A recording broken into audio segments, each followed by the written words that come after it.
Bonjour à vous tous, très content d'être parmi vous. Je ne sais pas si j'irai au bout de ce que j'ai préparé pour ce soir, donc à 20-25 minutes, tu m'arrêteras Dimitri et on aura fait un bout de chemin déjà. Déjà peut-être pour expliquer un peu Vous allez voir, je vais faire un peu un détour et je ne vais pas parler directement du tabou de l'homosexualité, mais plutôt du tabou de manière un peu plus générale. Ce titre, en fait, le rendre à César, c'est un titre qui date de la fin des années 90. Le département du Bas-Rhin était alors dirigé par un grand humaniste qui s'appelait Roger Maubert et qui était très préoccupé par les enfants et les adolescents en diverses difficultés. Et il avait confié à quelques universitaires et quelques travailleurs sociaux dont j'étais le soin de mettre en place quelque chose pour répondre aux nombreuses questions que des jeunes, ou des adolescents en particulier, pouvaient se poser dans ce moment si particulier des remaniements pubertaires. Et une de ces actions, c'était de créer, fin des années 90, c'était le moment où les adolescents investissaient massivement leur téléphone portable, ce qui leur permettait quand même pas mal d'autonomie par rapport à leurs parents. Donc l'idée, c'était de créer un numéro vert où ils puissent appeler sans leurs parents pour poser les questions existentielles qu'ils avaient. Et il fallait trouver un argument publicitaire. Donc, j'ai téléphoné aux aurores à mon petit frère, qui est publicitaire, en lui disant, trouve-moi quelque chose, qu'est-ce qui pourrait accrocher des ados? Et alors qu'il n'était même pas réveillé, qu'il n'avait pas bu son café, il me dit, bah, nos tabous, parlons de tout. J'ai dit bingo, et une semaine après, tous les murs de Strasbourg et tous les bus et tous les abribus étaient couverts de la pub pour le numéro vert, pour les jeunes entre 12 et 25 ans, nos tabous, parlons de tout. D'une certaine manière, vous voyez, on était déjà en train d'essayer de leur proposer un peu à ces jeunes. Évidemment, aujourd'hui, ça marche plus, le numéro vert n'existe plus, ils sont passés à autre chose. Mais à un moment donné, ça a beaucoup fonctionné. C'était comment, dès le plus jeune âge, déconstruire les évidences. Euh, J'avais mon professeur au lycée de latin-grec qui ponctuait toutes ces phrases, et ça m'est resté par tout est relatif. Et d'une certaine manière, c'est peut-être à ça que nous convie l'anthropologie, dans un monde quand même extraordinairement paradoxal, puisque nous sommes dans un monde de l'incertitude, bourré de certitudes. Et puisque tu évoquais, Dimitri, mes derniers travaux, notamment avec Jonathan sur le genre, Dieu sait que sur cette question, les certitudes fusent de tous côtés. Mais je reviens au tabou. Donc, en anthropologie, nous le savons, les tabous, c'est ce qui permet d'organiser les systèmes. Et d'une certaine manière, on pourrait dire le tabou renvoie à la pensée magique et les systèmes à l'action très pratique. Et on pourrait se dire du coup que ce qui relève du tabou, donc de ce qui est possiblement interdit, est quand même largement subjectif, alors que le système, l'action pratique qui en découle, serait, elle, tout à fait factuelle et objectif. En fait, c'est pas aussi simple que ça. Et Lévi-Strauss lui-même, dans la pensée sauvage, l'évoque. Contrairement à ce qu'on croit, c'est pas forcément la pensée magique ou l'action magique qui est subjective et l'action pratique qui serait objective. Lévi-Strauss le dit ainsi. Cela peut sembler vrai si l'on considère les choses du dehors. Mais du point de vue de l'agent, la relation s'inverse. Il conçoit l'action pratique comme subjective dans son principe et centrifuge dans son orientation, puisqu'elle résulte de son immixtion dans le monde physique. Tandis que l'opération magique, lui, semble être une addition à l'ordre objectif de l'univers. Pour celui qui l'accomplit, elle présente la même nécessité que l'enchaînement des causes naturelles, où, sous forme de rite, l'agent croit seulement insérer des maillons supplémentaires. Il s'imagine donc qu'il observe du dehors, et comme si elle n'émanait pas de lui. D'une certaine manière, pour le dire peut-être beaucoup plus simplement, euh, les sciences sociales se sont beaucoup posé la question des tabous et éventuellement même de leur invariance. Euh, Prenons quelques exemples. Le tabou de l'anthropophagie. il a eu la vie dure quand même pendant un certain nombre de temps, même si, et on le sait aujourd'hui, dans leur histoire, et pas que dans les temps très lointains, des sociétés ont été anthropophages. Alors, on a pu effectivement se rassurer, se dire oui, mais c'était symbolique, c'était pour incorporer symboliquement la force ou l'esprit de l'ennemi. Bah, que nenni. Hein, un de mes professeurs, Maurice Godelier, dans ses fameux Barouillas, raconte que les vieux Barouillas lui racontent à quel point les doigts grillés des ennemis, c'est délicieux. À chacun ses goûts. Autre tabou qui a eu la vie dure et qui a peut-être même encore la vie dure, le tabou de l'inceste. Alors, évidemment, d'une certaine manière, on pourrait dire que les sociétés humaines, pour un grand nombre d'entre elles, ont privilégié l'exogamie plutôt que l'endogamie, même si certains groupes privilégient l'endogamie. On pense par exemple aux Amish. Le tabou de l'inceste, donc, ça voudrait dire que c'est interdit d'avoir des relations intrafamiliales. Ça vient un peu contredire les dernières statistiques de l'INSEE, puisque un Français sur 10 aurait été victime de violences sexuelles intrafamiliales. Mais d'une certaine manière, même anthropologiquement, cette question est complexe. Un de ceux qui a sans doute, à mon sens, le plus enfoncé le clou, c'est Philippe Descola, lorsque, dans une de ses conférences, il nous dit, de manière un peu provoque, il faut bien le dire, que en Amazonie, le tabou de l'inceste n'existe pas. Je vous rassure tout de suite, Philippe Descola lui-même le précise, ça ne veut pas dire que qu'il y a de l'inceste en Amazonie. Les Amazoniens ont aussi compris que c'était plus fun d'aller chercher femme ailleurs que chez soi, que dans sa propre lignée. Simplement, si un Amazonien prenait femme au sein de sa lignée, il ne serait pas condamné, il ne serait pas exilé, il ne serait pas emprisonné, il ne serait pas sanctionné, il serait juste regardé comme un gros bêta. Philippe Descola, finalement, nous renvoie à l'idée que nous sommes peut-être dans le fantasme d'un monde unique, d'un monde absolu, que nous pourrions tous comme ça inventorier avec notre propre perception. Or, ce qu'il nous apprend bel et bien, c'est que chacun d'entre nous produit sa réalité du monde, en tissant des liens entre les êtres et les phénomènes, des liens de continuité ou de discontinuité, et que tous ne tissent pas de la même manière. Nous ne tricotons pas de la même manière. Je passe sur la proposition de Descola qui évoque 4 ontologies principales, qui sont 4 manières de voir le monde: le naturalisme, l'animisme, le totémisme et l'analogisme. D'une certaine manière, un autre de mes professeurs, Maurice Godelier, dit finalement, sans doute que toutes les sociétés font de l'inceste un tabou, mais cette universalité revêt des formes extraordinairement différentes. Moi-même, j'ai pu, par exemple, le constater. J'ai mené de 2007 à 2011 une enquête sur les trans thérapeutiques chez les Mahorais à Mayotte.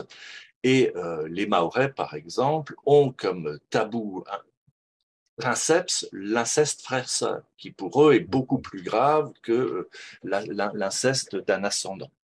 Voilà, donc c'est... Et en même temps, Godelier rappelle que les Égyptiens anciens pensaient ainsi qu'aucune catastrophe cosmique ou sociale n'était attachée à une union entre un frère et une sœur. Voilà. Donc, on voit bien que les formes peuvent être extraordinairement différentes. Dimitri, tu évoquais Freud tout à l'heure. Freud, pour lequel je crois qu'ici nous avons tous beaucoup d'affection et d'intérêt pour son côté très précurseur, mais il faut bien dire que sur la question de l'inceste dans Totem et Tabou, il a une imagination assez débordante et qui évidemment est assez peu crédible, hein, puisqu'il évoque le meurtre du père dû à la frustration des fils parce que le père s'octroie et la mère et ses filles. Mais évidemment, ce scénario, il est complètement invalidé par l'archéologie et la paléoanthropologie.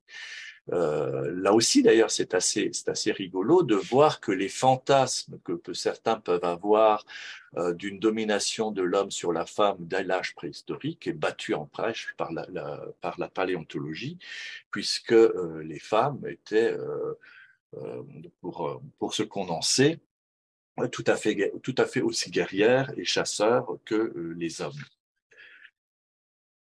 Euh, dans le même ordre d'idées des invariants anthropologiques, on a pu penser à un moment donné, et c'est peut-être là qu'on touche à la question de la sexualité comme phénomène social total, que finalement, les hommes et les femmes ayant compris assez tôt que pour survivre, il fallait se reproduire, ont mis en place un système, voilà, que certains ont vu des structures élémentaires de la parenté, pour reprendre l'aphorisme de Lévi-Strauss.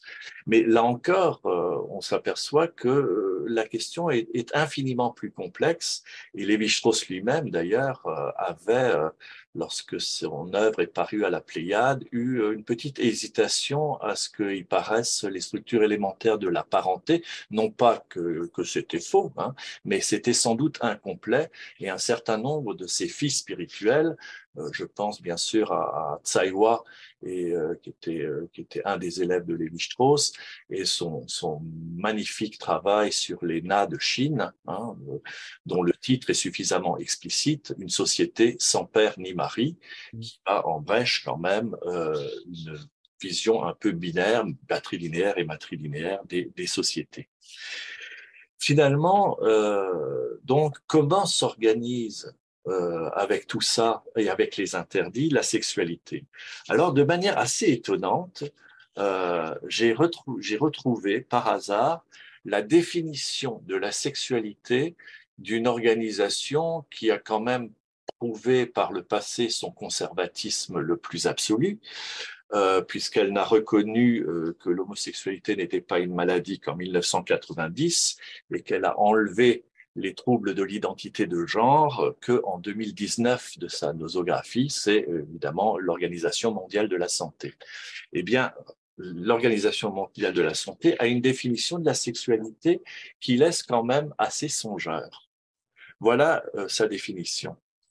La sexualité est un aspect central de l'être humain tout au long de la vie, qui englobe le sexe, les identités de genre et les rôles y afférents, l'orientation sexuelle, l'érotisme, le plaisir, l'intimité et la reproduction.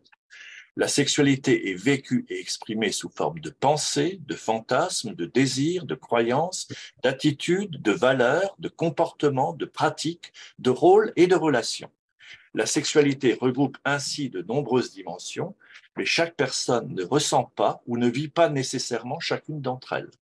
La sexualité est influencée par l'interaction des facteurs biologiques, psychologiques, sociaux, économiques, politiques, culturels, juridiques, historiques, religieux et spirituels.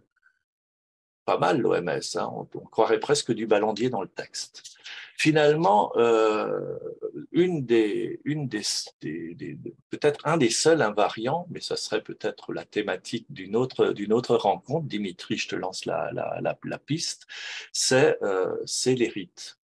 Peut-être que c'est là que l'on pourrait trouver, alors de manière évidemment plurielle et jamais singulière, quelque chose d'un invariant anthropologique dans les sociétés humaines. C'est quelque chose, en tout cas, que j'avais travaillé avec un autre de mes professeurs, qui porte un nom plus long que le mien, Charles-Henri Pradel de la Tour de Jean. Voilà, ethnopsychanalyse en Pays Bas-Miléké pour ceux qui ont connu son travail. Finalement, peut-être pour conclure, pour être dans les temps, euh, deux petits points. Un premier qui est une fiche de lecture, voilà, qui pour moi ouvre un certain nombre de mes réflexions sur la question des évidences, qui est l'ouvrage de Paul Bresciado, issu de la conférence qu'il avait donnée devant les psychanalystes. Et à